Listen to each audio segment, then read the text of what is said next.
اچھا، ایک حقیقت آپ کے سامنے یہ عرض کروں میں، سب سے پہلے اللہ تعالیٰ نے انسان اول کو یعنی حضرت آدم علیہ السلام کو پیدا کیا۔ حضرت آدم علیہ السلام کو پیدا کرنے کے بعد حضرت آدم کو کون سا علم دیا گیا؟ قصے آدم میں ہم کو ملتا ہے، بیان کیا گیا ہے، وَعَلَّمَ آدَمَ الْأَسْمَاءَ كُلَّهَا۔ جب آدم علیہ السلام کو پیدا کیا گیا تو اللہ تعالیٰ فرماتا ہے وَعَلَّمَ آدَمَ الْأَسْمَاءَ كُلَّهَا، اس نے آدم کو تمام نام سکھا دیے۔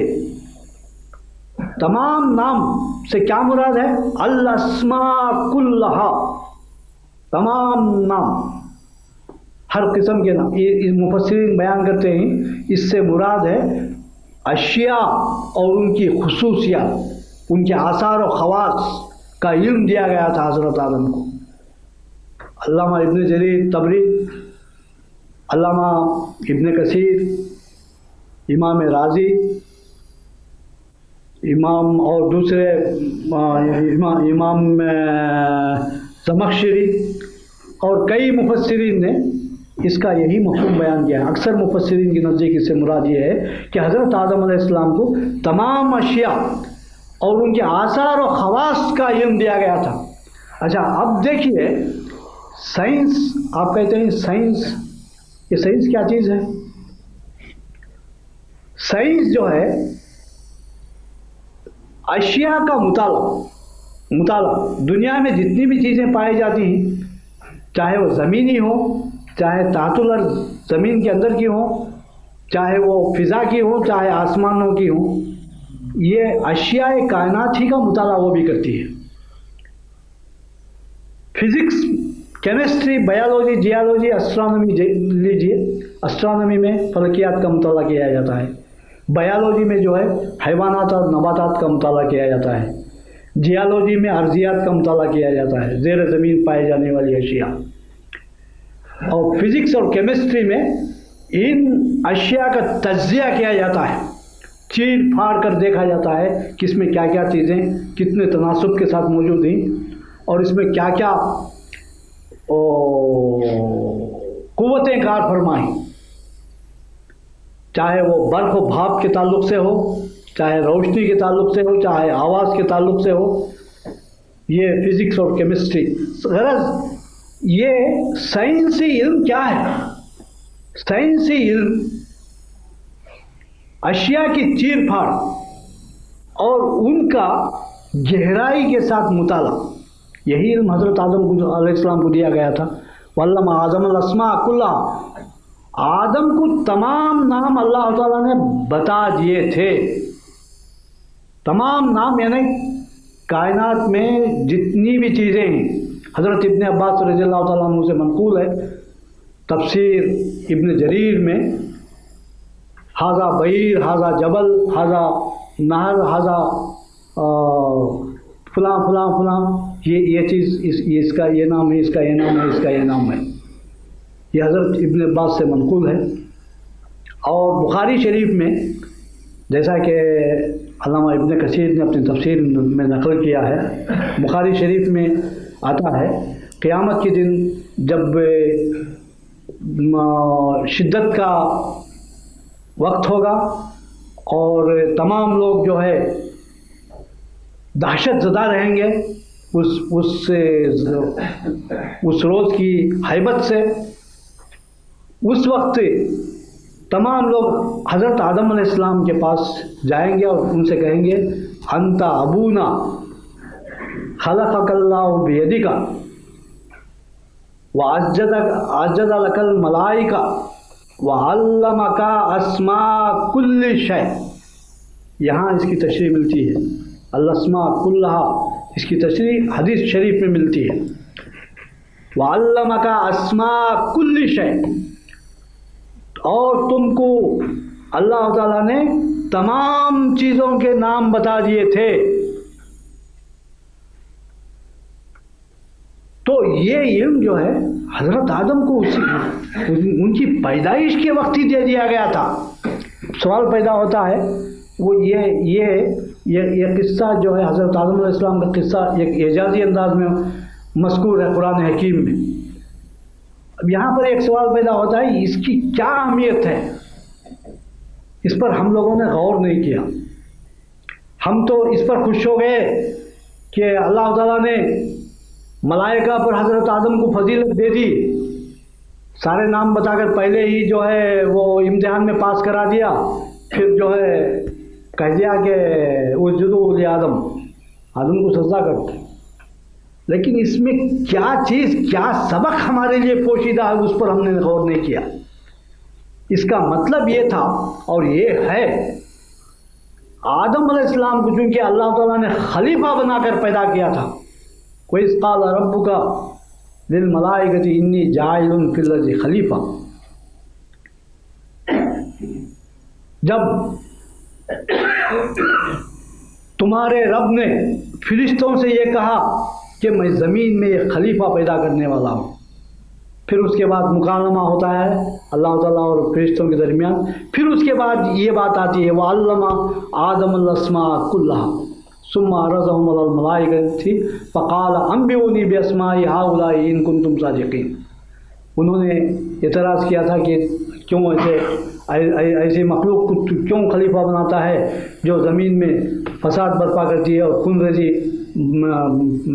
پیدا کرتی ہے، ایسی مخلوق کو تو کیوں خلیفہ بنائے گا؟ تو اس کے جواب میں اللہ تعالیٰ نے فرمایا انی عالم ما لا تعلمون، میں وہ بات جانتا ہوں تم نہیں جانتے. پھر اس کے بعد ارشاد ہوتا ہے وَعَلَّمَ آدَمَ الْأَسْمَاءَ كُلَّهَا، اور اس نے حضرت آدم کو تمام اسماء سکھا دیے، بتا دیے. ثُمَّ عَرَضَهُمْ عَلَى الْمَلَائِكَةِ، پھر فرشتوں کے سامنے پیش کر کے کہا کہ آپ بتاؤ ان چیزوں کے نام. فرشتوں کے سامنے اشیاء پیش کی گئی، بتاؤ یہ کیا چیز ہے، یہ کیا چیز ہے، اس کے کیا آثار ہیں، کیا خواص ہیں، نہیں بتا سکے وہ.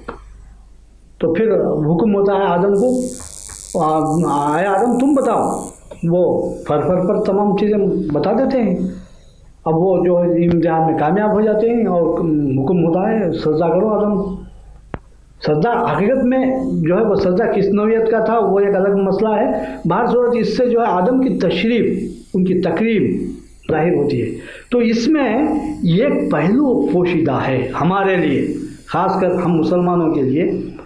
اور یہ قصہ جو ہے یہ اعجازی انداز میں بیان کیا گیا ہے، قرآن حکیم نے اعجازی انداز میں بیان کیا. وہ یہ کہ جو خلافت عرش کے لیے زمین میں اگر خلیفہ بننا ہے، اس زمین میں برتر رہنا ہے، تو یہ علم آدم یا علم اسماء میں برتری ضروری ہے. یہ سبق ہم کو ملتا ہے اس قصے میں. اس کا مطلب یہ ہوا جو قوم یا جو ملت اس علم میں ماہر بنے گی، اس علم میں برتر بنے گی، وہ اس زمین میں خلیفہ بنے گی. یہ بالکل منطقی مفہوم ہے، اس میں کوئی ہیر پھیر نہیں ہے. اور جو قوم اس میدان میں پیچھے رہ جائے گی وہ دوسروں کی دست نگر بن جائے گی، مفلس اور قلاش بن جائے گی. آج چونکہ آج ہم اپنی آنکھوں سے دیکھ رہے ہیں اس علم میں جو قوم فائق اور برتر ہے وہ جو ہے آج پورے زمین کے خزانے اس کے ہاتھ میں ہیں، اور عسکری اعتبار سے، فوجی اعتبار سے، سیاسی اعتبار سے اس کی دھاک بیٹھی ہوئی ہے. اور جو قوم اس میدان میں پیچھے ہے وہ بالکل دست نگر ہے اور ان کی کاسہ گدائی یا جبہ سائی پر مجبور لاچار ہے. یہ جو ہے یہ فلسفہ آدم ہے، قصے آدم کا منطقی نتیجہ. تو بہر صورت یہ ہم مسلمانوں کے لیے اللہ تعالیٰ نے اسی زمانے میں بیان کر دیا تھا. پھر یہ دوسری جگہ یہ بھی ہے، دیکھیے جگہ جگہ اللہ تعالیٰ فرماتا ہے الم ترو ان اللہ سخر لکم ما فی السماوات و ما فی الارض واسبغ علیکم نعمہ ظاہرۃ و باطنہ. اللہ تعالیٰ فرماتا ہے کیا تم نے مشاہدہ نہیں کیا، دیکھا نہیں تم نے؟ سخر لکم، تمہارے لیے مسخر کر دیا ہے، تمہارے تابع کر دیا ہے، تمہارے لیے رام کر دیا ہے. کیا چیز؟ ما فی السماوات و ما فی الارض، زمین اور آسمانوں میں یعنی اجرام سماوی میں جو کچھ ہے، جو چیزیں موجود ہیں، جو قوتیں موجود ہیں، وہ سب تمہارے لیے رام کر دی گئی ہیں. تمہارے لیے مہیا کر دی گئی، تمہارے تابع کر دی گئی، تم ان سے فائدہ اٹھاؤ. وَأَسْبَغَ عَلَيْكُمْ نِعَمَهُ ظَاهِرَةً وَبَاطِنَةً، اور تم پر اپنی ظاہری اور باطنی نعمتیں پوری کر دی ہیں. ظاہری نعمتوں سے کیا مراد ہے؟ ظاہری نعمتیں یہی جس کو کہ ہر عالم اور ہر عامی بخوبی جانتا ہے، جس میں کوئی زیادہ غور و فکر کی ضرورت نہیں ہے. کھانے پینے کی اشیاء، مختلف چیزیں، یہ ہمارے رہنے کے لیے مکانات ہیں. اب مختلف ایسی چیزیں مہیا ہیں جو ہمارے کھانے پینے کے لیے بھی وہ جو ہے ہماری آسائش کا باعث ہیں، اور ہماری پوشاک کے لیے، ہمارے رہن سہن کے لیے، ہماری معیشت کے لیے، ہمارے تمدن کے لیے، غرض ہر طرح سے ہمارے لیے آسائش کا باعث ہیں. یہ ظاہری نعمتیں ہیں. اور کچھ باطنی نعمتیں بھی، پوشیدہ نعمتیں. پوشیدہ نعمتوں کا صحیح مفہوم موجودہ دور میں ظاہر ہوا ہے. پوشیدہ نعمتوں سے مراد ہے وہ نعمتیں جو برق و بھاپ یا ایٹمک انرجی وغیرہ کی صورت میں جو پنہا ہیں مادے کے اندر، مادی قوا کے اندر. ان چیزوں کو موجودہ انسان نے دریافت کیا ہے. اگر 1492 میں زوال اسپین نہ ہوا ہوتا، مسلمان اس علم کے بانی ہیں، سائنسی علوم کے بانی ہیں، اور سائنسی علوم میں اس میدان میں لانے والا قرآن حکیم ہے. قرآن حکیم نے، آپ کو معلوم ہونا چاہیے، یونانی سائنس جو ہے صرف نظریاتی سائنس تھی، تھیوریٹیکل سائنس نہیں، وہ تجرباتی سائنس نہیں تھی، پریکٹیکل سائنس نہیں تھی. سائنس کا دائی اول جو ہے قرآن حکیم ہے. قرآن حکیم کہتا ہے دیکھو، سمجھو، غور کرو، تجربہ کرو، مشاہدہ کرو. نظر، جگہ جگہ نظر کا لفظ لاتا ہے. نظر کے معنی بغور دیکھنا. رویت اور نظر میں بہت بڑا فرق ہے. رویت جو ہے صرف دیکھنے کو کہتے ہیں، لیکن نظر کے معنی میں زیادہ وسعت پائی جاتی ہے. بہت گہرائی کے ساتھ دیکھنا، غور و فکر کرنا بھی شامل ہے نظر کے معنی میں. افلا ينظرون الى الابل كيف خلقت والى السماء كيف رفعت والى الجبال كيف سطحت والى الارض والى الارض كيف سطحت. تو یہ جو ہے جگہ جگہ کہتا ہے افلا ينظرون، افلا تنظرون. یہ جگہ جگہ اس طرح سے بیان کیا ہے. تو غرض کہنے کا مطلب یہ ہے کہ پریکٹیکل سائنس کا بانی دائی جو ہے، دائی اول قرآن حکیم ہے. قرآن حکیم ہی کی بدولت سائنسی علوم کی ترقی ہوئی، اور قرون وسطیٰ میں مسلمانوں نے اپنی تحقیقات کا ڈھیر لگا دیا. لیکن یہ دنیا کی بدقسمتی ہے، مسلم قوم کی ہماری بدقسمتی ہے کہ 1492 میں زوال اسپین کے بعد جو ہے یہ مسلمان جو ہے اس میدان میں پیچھے ہو گئے. اس کے بعد مغربی قومیں آگے ہو گئی. ورنہ جو ہے اس فیلڈ میں آج جو پورے زمین کی پورے خلافت ارض کے مالک ہم ہوتے. اور اس کے لیے بڑی بڑی مسلم ریاستوں کی جو ہے اس کی سرپرستی چاہیے. بغیر مسلم حکومتوں کی سرپرستی کے اس قسم کی چیزیں ترقی نہیں کر سکتی. سائنس اور ٹیکنالوجی کی ترقی آج دیکھیے، خیر روس تو ختم ہو گیا، امریکہ کروڑوں اربوں خربوں ڈالر سالانہ اپنے بجٹ میں صرف کرتا ہے. فوجی اعتبار سے، عسکری اعتبار سے، سیاسی اعتبار سے ایک دھاک بٹھا دی ہے. تو یہ جو ہے مسلمانوں کو اس فیلڈ میں آگے آنا چاہیے تھا. اللہ تعالیٰ فرماتا ہے وَأَعِدُّوا لَهُم مَّا اسْتَطَعْتُم مِّن قُوَّةٍ وَمِن رِّبَاطِ الْخَيْلِ تُرْهِبُونَ بِهِ عَدُوَّ اللَّهِ وَعَدُوَّكُمْ. اللہ تعالیٰ فرماتا ہے وَأَعِدُّوا لَهُم، تیار کرو تم. کیا چیز تیار کرو؟